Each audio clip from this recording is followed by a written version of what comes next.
राधे राधे श्री राधे श्री राधे। श्री कृष्ण चैतन्य प्रभु नित्यानंद श्री अद्वैत गदाधर श्री वासादि गौर भक्त वृंद। देखिए, कथा करना या पढ़ना कोई साधारण कार्य नहीं है। हम एक छोटा सा प्रयास कर रहे हैं प्रभु श्री जी की कृपा से। मैं इस लायक तो नहीं हूँ कि मैं कथा करूँ या पढ़ूँ, पढ़ने के भी लायक नहीं हूँ मैं। श्री जी की कृपा से जो है इसके अंदर संतों के द्वारा विरचित है, वही मैं आपको श्रवण कराने की कोशिश करूं। मुझसे कोई भूल त्रुटि हो जाए तो उसे अपना दास, अपना पुत्र पुत्री समझ के क्षमा करना। श्रीमद् भागवत कथा के अगर एक शब्द का अर्थ सहित मन में चिंतन किया जाए या उसको धारण किया जाए अपने जीवन में, तो वो बहुत है पूरी जीवन को सफल बनाने के लिए।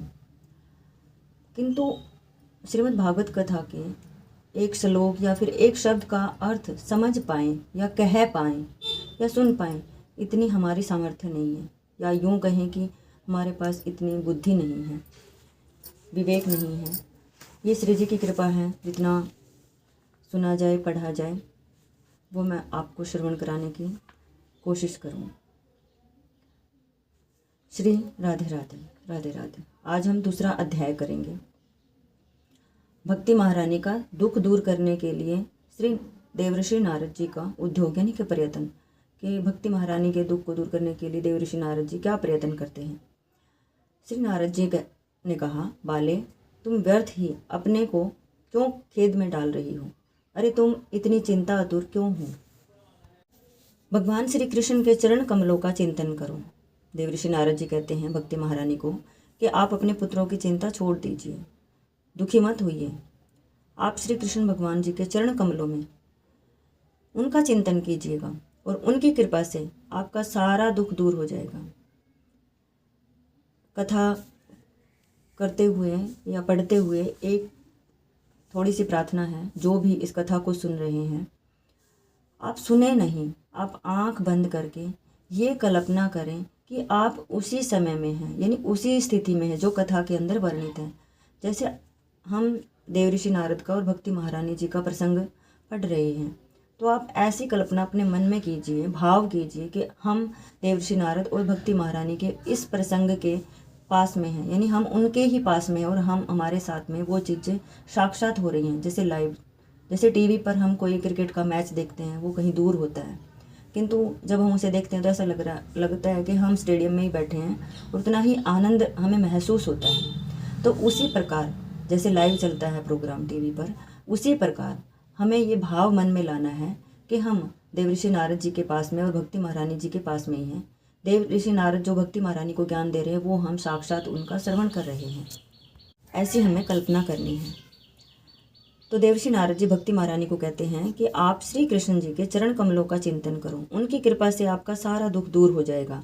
जिन्होंने कौरवों के अत्याचार से द्रौपदी की रक्षा की थी और गोप सुंदरियों को सनाथ किया था, वे श्री कृष्ण कहीं चले थोड़े ही गए हैं। फिर तुम तो भक्ति हो तथा सदा उन्हें प्रणाम करती रहो, उनका ध्यान करो। और भक्ति तो भगवान श्री कृष्ण को प्राणों से भी प्रिय है। तुम्हारे बुलाने पर तो भगवान नीचों के घर में भी चले जाते हैं। सत्य, त्रेता और द्वापर युग, इन तीनों युगों में ज्ञान और वैराग्य मुक्ति के साधन थे, परंतु कलयुग में तो केवल भक्ति ही ब्रह्म सायुज्य यानी मोक्ष को की प्राप्ति कराने वाली है। यह सोचकर ही परम आनंद चित्त मूर्ति ज्ञान स्वरूप श्री हरि ने अपने सत्व स्वरूप से तुम्हें रचा है। तुम साक्षात श्री कृष्ण चंद्र की प्रिया और परम सुंदरी हो। एक बार जब तुमने हाथ जोड़कर पूछा था कि मैं क्या करूं, तब भगवान ने तुम्हें यही आज्ञा दी थी कि मेरे भक्तों का पोषण करो। तुमने भगवान की वह आज्ञा स्वीकार कर ली। इससे तुम पर श्री हरि बहुत प्रसन्न हुए और तुम्हारी सेवा करने के लिए मुक्ति को तुम्हारी दासी के रूप में दे दिया या भेज दिया, और इन ज्ञान और वैराग्य को पुत्रों के रूप में तुम्हें दिया है। तुम अपने साक्षात स्वरूप से वैकुंठ धाम में ही भक्तों का पोषण करो। भूलोक में तुमने उनकी पुष्टि करने के लिए केवल छाया रूप ही धारण कर रखा है। तुम्हारा असली जो निवास है वो वैकुंठ धाम ही है। वहाँ आप भक्तों का पोषण करती रहो। तब तुम मुक्ति, ज्ञान और वैराग्य को साथ लिए पृथ्वी तल पर आई हो और सत्य युग में द्वापर पर्यंत तक बड़े आनंद से रही। कलयुग में तुम्हारी दासी मुक्ति पाखंड रूप रोग से पीड़ित होकर के क्षीण होने लगी थी, इसीलिए वह तो तुरंत ही तुम्हारी आज्ञा से वैकुंठ लोक को चली गई। इस लोक में भी तुम्हारे स्मरण करने से ही वह आती है और फिर चली जाती है, किंतु इन ज्ञान और वैराग्य को तुमने पुत्र मान करके अपने पास ही रख छोड़ा है। फिर भी कलयुग में इनकी उपेक्षा होने के कारण तुम्हारे ये पुत्र उत्साहहीन और वृद्ध हो गए हैं। फिर भी तुम चिंता न करो, मैं इनके नव जीवन का उपाय सोचता हूँ। सुमुखी, कली के समान कोई भी युग नहीं है। इस युग में मैं तुम्हें घर घर में प्रत्येक पुरुष के हृदय में स्थापित कर दूंगा। देखो, अन्य सब धर्मों को दबाकर और भक्ति विषयक महोत्सवों को आगे रख करके यदि मैंने लोक में तुम्हारा प्रचार न किया तो मैं श्री हरि का दास नहीं।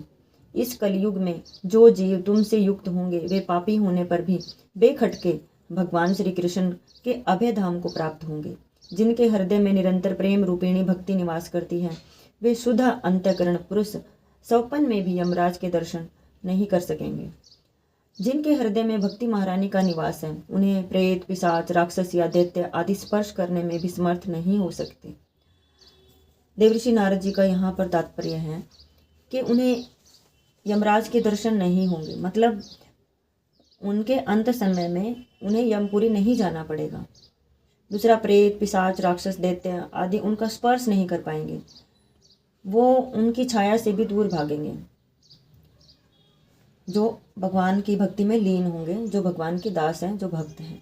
भगवान तप, वेदाध्ययन, ज्ञान और कर्म आदि किसी भी साधन से वश में नहीं किए जा सकते, वे केवल भक्ति के ही वशीभूत होते हैं। इसमें श्री गोपीजन प्रमाण हैं।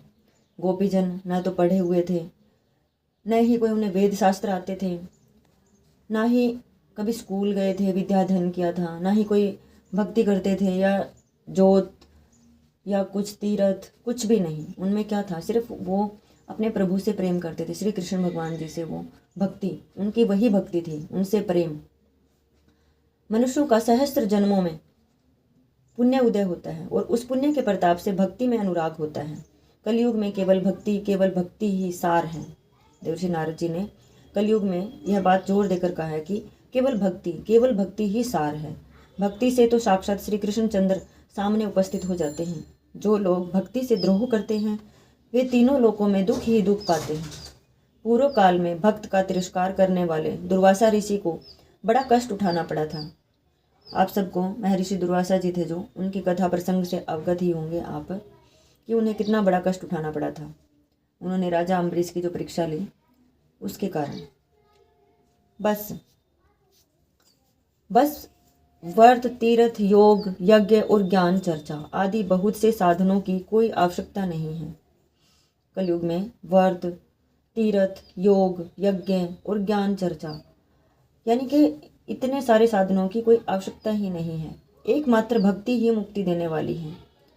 श्री सूत जी कहते हैं, इस प्रकार नारद जी के निर्णय किए हुए अपने महत्तम को सुनकर के भक्ति के सारे अंग पुष्ट हो गए और वे उनसे कहने लगी।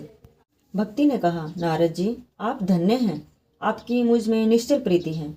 मैं सदा आपके हृदय में रहूंगी, कभी आपको छोड़कर नहीं जाऊंगी। साधो, आप बड़े कृपालु हैं, आपने क्षण भर में ही मेरा सारा दुख दूर कर दिया है, किंतु अभी मेरे पुत्रों में चेतना नहीं आई है। आप इन्हें शीघ्र ही सचेत कर दीजिए, जगा दीजिए। श्री सूत जी कहते हैं, भक्ति के ये वचन सुनकर नारद जी को बड़ी करुणा आई और वे उन्हें हाथों से हिला डुलाकर जगाने लगे। फिर उनके कान के पास मुंह लगाकर जोर से कहा, ओ ज्ञान जल्दी जग पड़ो, ओ वैराग्य जल्दी जागो। उन्होंने वेद ध्वनि, वेदांत घोष और बार बार गीता का पाठ करके उन्हें जगाया।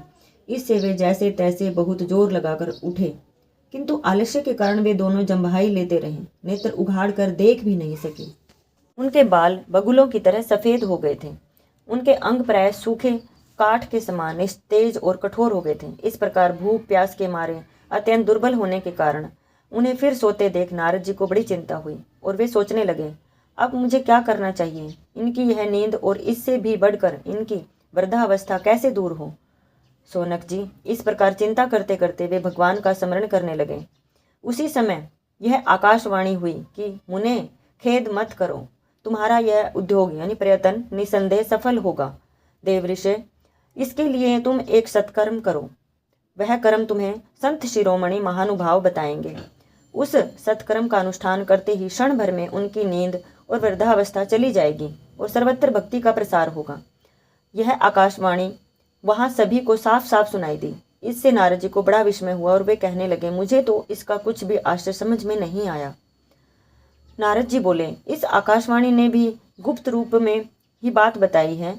यह नहीं बताया कि वह कौन सा साधन किया जाए जिससे इनका कार्य सिद्ध हो। वे संत न जाने कहाँ मिलेंगे, किस प्रकार उस साधन को बताएंगे। अब आकाशवाणी ने जो कुछ कहा है उसके अनुसार मुझे क्या करना चाहिए। श्री सूत जी कहते हैं, सोनक जी तब ज्ञान और वैराग्य सूत जी कहते हैं, सोनक जी तब ज्ञान और वैराग्य दोनों को वहीं छोड़कर देवर्षि नारद जी वहां से चल पड़े और प्रत्येक तीर्थ में जाकर मार्ग में मिलने वाले मुनीश्वरों से वह साधन पूछने लगे। उनकी उस बात को सुनते तो सब थे, किंतु उसके विषय में कोई कुछ निश्चित नहीं बता पा रहा था। देवर्षि नारद घूमते घूमते सभी तीर्थों का श्रवण करते करते, दर्शन करते करते, किसी ने उन्हें असाध्य बताया। कोई बोले, इसका ठीक ठीक पता लगाना तो कठिन है। देवर्षि जी सबकी बातें सुनते और मौन हो जाते। कोई कोई तो अपनी अवज्ञा होने के भय से बात को टाल टूल करके खिसक जाते। त्रिलोकी में महान आश्चर्यजनक हाहाकार मच गया। लोग आपस में कानाफूसी करने लगे। कोई देवर्षि नारद जी के प्रसंग को सुन करके मौन हो जाते। सब कानाफूसी करने लगे, आपस में बात करने लगे। भाई, जब वेद ध्वनि, वेदांत घोष और बार बार गीता पाठ सुनाने पर भी भक्ति, ज्ञान और वैराग्य ये तीनों नहीं जगाए जा सके और कोई उपाय नहीं है, स्वयं योगी राज नारद जी को भी जिसका ज्ञान नहीं है उसे दूसरे संसारी लोग कैसे बता सकते हैं कि भक्ति के ज्ञान और वैराग्य जो पुत्र हैं उनको कैसे जगाया जाए। इस प्रकार जिन जिन ऋषियों से इसके विषय में पूछा गया उन्होंने निर्णय करके यही कहा कि यह बात दुसाध्य है। तब नारद जी बहुत चिंतातुर हुए और वो बद्री वन में जाकर के ज्ञान और वैराग्य को जगाने के लिए वहाँ उन्होंने यह निश्चय किया कि मैं तप करूँगा। इसी समय उन्हें अपने सामने करोड़ों सूर्यों के समान तेजस्वी सनकादि मुनि ईश्वर दिखाई दिए। उन्हें देखकर वे मुनि श्रेष्ठ कहने लगे। देवर्षि जी ने कहा, महात्माओं, इस समय बड़े भाग्य से मेरा आप लोगों के साथ में समागम हुआ है। आप मुझ पर कृपा करके शीघ्र ही वह साधन बताएं। आप सभी लोग बड़े योगी, बुद्धिमान और विद्वान हैं। आप देखने में 5-5 वर्ष के बालक जान पड़ते हैं, किंतु पूर्वजों के भी पूर्वज हैं। साधु, जो सनकादिक ऋषि हैं वो केवल 5 वर्ष की ही आयु के बालक के समान हैं। उन्होंने भगवान से, जब सृष्टि की रचना हुई थी तब भगवान से उन्होंने ये वरदान मांगा था कि हमें बस कभी भी बुढ़ापा ना आए, कोई भी हमारी अवस्था जो है शरीर की वो बदले ना, क्योंकि जो बचपन में भगवान की भक्ति करते हैं तो वो अमृत के समान फल देने वाली होती हैं। तो इसीलिए उन्होंने अपने को 5-5 वर्ष के जो बालक थे उसी रूप में ही भगवान से रहने का और भक्ति करने का वरदान मांगा था। तो देवर्षि नारद जी कहते हैं कि आप तो पूर्वजों के भी पूर्वज हैं। आप लोग सदा वैकुंठ धाम में निवास करते हैं, निरंतर हरि कीर्तन में तत्पर रहते हैं। श्री सनकादिक जी, सनत कुमार जी क्या करते हैं कि हमेशा हरि कीर्तन में लीन रहते हैं। हरि शरणम, हरि शरणम, हरि शरणम। उनकी जीवा पर निरंतर यही मंत्र चलता रहता है, यही जाप चलता रहता है। निरंतर हरि कीर्तन में वो लगे रहते हैं। भगवान की जो लीला अमृत का रसास्वादन कर सदा उसी में उन्मत्त रहते हैं और एकमात्र भगवत कथा ही आपके जीवन का आधार है। हरि शरणम, भगवान ही हमारी रक्षा करते हैं। वो ही हमारे जीवन के, हमारे हृदय के, हमारी आत्मा के रक्षक हैं। हरि शरणम, भगवान ही हमारे रक्षक हैं। यह वाक्य मंत्र सर्वदा आपके मुख पर रहता है। इसी से काल प्रेरित वृद्धावस्था भी आपको बाधा नहीं पहुंचाती है। पूर्व काल में आपके भ्रूण भंग मात्र से भगवान विष्णु के द्वारपाल जय और विजय तुरंत पृथ्वी पर गिर गए थे। भूभ्रंग मात्र यानी कि भ्रुकुटी से, यानी उन्होंने थोड़ा सा गुस्सा किया था, क्रोध किया था। उस क्रोध की वजह से जय विजय जो द्वारपाल थे भगवान विष्णु के, वो धरती पर गिर पड़े थे, पतित हो गए और फिर आपकी ही कृपा से वे पुनः वैकुंठ लोक पहुंच गए। धन्य हैं, इस समय आपका दर्शन बड़े सौभाग्य से ही हुआ है। मैं बहुत दीन हूँ और आप लोग स्वभाव से ही दयालु हैं, इसीलिए मुझ पर आपको अवश्य कृपा करनी चाहिए। बताइए, आकाशवाणी ने जिसके विषय में कहा वह कौन सा साधन है और मुझे किस प्रकार उसका अनुष्ठान करना चाहिए? आप इसका विस्तार से वर्णन कीजिए। भक्ति, ज्ञान और वैराग्य को किस प्रकार सुख मिल सकता है, वो उन्हें सचेत कैसे किया जाए, किस तरह से इनकी प्रेम पूर्वक सब वर्णों में प्रतिष्ठा की जा सकती है। सनकादिक ने कहा, देवऋषि आप चिंता न करें, मन में प्रसन्न हो, उनके उद्धार का एक सरल उपाय है, पहले से ही विद्यमान है।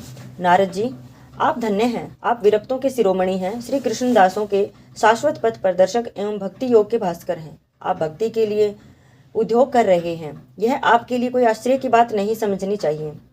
भगवान के भक्तों के लिए तो भक्ति ही सम्यक स्थापना करना सदा उचित ही है। ऋषियों ने संसार में अनेकों मार्ग प्रकट किए हैं, किंतु वे सभी कष्ट साध्य हैं और परिणाम में प्राय स्वर्ग की ही प्राप्ति कराने वाले हैं। अभी तक भगवान की प्राप्ति कराने वाला मार्ग तो गुप्त ही रहा है। उसका उद्देश्य करने वाला, उसका उपदेश करने वाला जो पुरुष है वो प्राय भाग्य से ही मिलते। आपको आकाशवाणी ने जिस सत्कर्म का संकेत किया है उसे हम बतलाते हैं, आप प्रसन्न और समाहित चित्त होकर के सुनिए। देवऋषि नारद जी, द्रव्य यज्ञ, तपोयज्ञ और योग यज्ञ और स्वाध्याय रूप ज्ञान यज्ञ, ये सब तो स्वर्ग आदि की प्राप्ति कराने वाले कर्म ही की ओर संकेत करते हैं। पंडितों ने ज्ञान यज्ञ को ही सत्कर्म यानी मुक्तिदायक कर्म का सूचक माना है। वह श्रीमद् भागवत का प्रायण है, जिसका गान सुक आदि महानुभावों ने किया है। उसके शब्द सुनने से ही भक्ति, ज्ञान और वैराग्य को बड़ा बल मिलेगा। इससे ज्ञान और वैराग्य का कष्ट मिट जाएगा और भक्ति को आनंद मिलेगा। सिंह की गर्जना सुनकर जैसे भेड़िए भाग जाते हैं, उसी प्रकार श्रीमद् भागवत कथा की ध्वनि से कलयुग के सारे दोष नष्ट हो जाएंगे। तब प्रेम रस प्रवाहित करने वाली भक्ति, ज्ञान और वैराग्य को साथ लेकर प्रत्येक घर और व्यक्ति के हृदय में क्रीड़ा करेगी। नारद जी ने कहा, मैंने वेद वेदांत की ध्वनि और गीता पाठ करके उन्हें बहुत जगाया है, किंतु फिर भी भक्ति, ज्ञान और वैराग्य ये तीनों ही नहीं जगे। ऐसी स्थिति में श्रीमद् भागवत सुनाने से वे कैसे जाग जाएंगे? क्योंकि उस कथा के प्रत्येक श्लोक और प्रत्येक पद में भी वेदों का ही तो सारांश है। आप लोग शरणागत वत्सल हैं तथा आपका दर्शन कभी व्यर्थ नहीं होता है, इसीलिए मेरा यह संदेह दूर कर दीजिए, इस कार्य में विलंब न कीजिए। सनकादिक ने कहा, श्रीमद् भागवत कथा वेद और उपनिषदों के सार से ही बनी है, इसीलिए उनसे अलग उनकी फल रूपा होने के कारण वह बड़ी उत्तम जान पड़ती है। जिस प्रकार रस वृक्ष की जड़ से लेकर शाखा पर्यंत रहता है, किंतु इस स्थिति में उसका आस्वादन नहीं किया जा सकता है, वही जब अलग होकर के फल के रूप में आ जाता है, तब संसार के सभी लोगों को वह प्रिय लगने लगता है। दूध में घी रहता है, किंतु उस समय उसका अलग स्वाद नहीं मिलता है, वही जब उससे अलग हो जाता है तब देवताओं के लिए भी सर्वथा शक्तिवर्धक होता है और स्वादवर्धक होता है। खांड ईख के ओर छोर और बीच में भी व्याप्त रहती है, तथापि अलग होने पर ही उसकी कुछ और ही मिठास हो जाती है। ऐसे ही यह भागवत कथा है, जैसे दूध में घी समाया रहता है, ईख के अंदर खांड यानी मीठा मिश्री मिली रहती है, वृक्ष के अंदर फल, वृक्ष के अंदर रस तो होता है, परंतु उसका जो मीठापन है वो उसके फल में और भी ज़्यादा होता है। इसी प्रकार भागवत कथा जो है वो रसास युक्त है, किंतु जब सारे वेद पुराण हैं ये एक वृक्ष के समान हैं और सबका जो फल है निचोड़ कर जैसे फल है वो भागवत कथा है। यह भागवत कथा वेदों के समान है। श्री व्यासदेव जी ने इसे भक्ति, ज्ञान और वैराग्य की स्थापना के लिए प्रकाशित किया है। पूर्व काल में जिस समय वेद वेदांत के पारगामी और गीता की भी रचना रचने वाले भगवान व्यासदेव जी खिन्न होकर अज्ञान समुद्र में गोते खा रहे थे, उस समय आपने ही उन्हें 4 श्लोकों में इसका उपदेश किया था, जिसे चतुर्श्लोकी भागवत कहते हैं। उसे सुनते ही उनकी सारी चिंताएं दूर हो गई थीं। फिर इसमें आपको आश्चर्य क्यों हो रहा है? जो आप हमसे प्रसन्न कर रहे हो, आपको उन्हें शोक और दुख का विनाश करने वाले श्रीमद् भागवत पुराण ही सुनाना चाहिए। देवऋषि नारद जी ने कहा, महानुभावों, आपका दर्शन जीव के संपूर्ण पापों को तत्काल नष्ट कर देता है और जो संसार दुख रूप दावानल से तपे हुए हैं उन पर शीघ्र ही शांति की वर्षा करता है। आप निरंतर शेष जी के सहस्त्र मुखों से गाए हुए भगवत कथा अमृत का ही पान करते रहते हैं। मैं प्रेम लक्षणा भक्ति का प्रकाश करने के उद्देश्य से आपकी शरण लेता हूँ। जब अनेकों जन्मों के संचित पुण्य पुंज का उदय होने से मनुष्य को सत्संग मिलता है, तब वह उसके अज्ञान जनित मोह और मद रूप अंधकार का नाश करके विवेक उदय होता है। तभी उसका, जब उसे सत्संग मिलता है, तभी उसके मोह का और मद रूप अंधकार का नाश होकर के विवेक का उदय करता है। कौन? सत्संग। तो हम भी थोड़ा कीर्तन कर लेते हैं।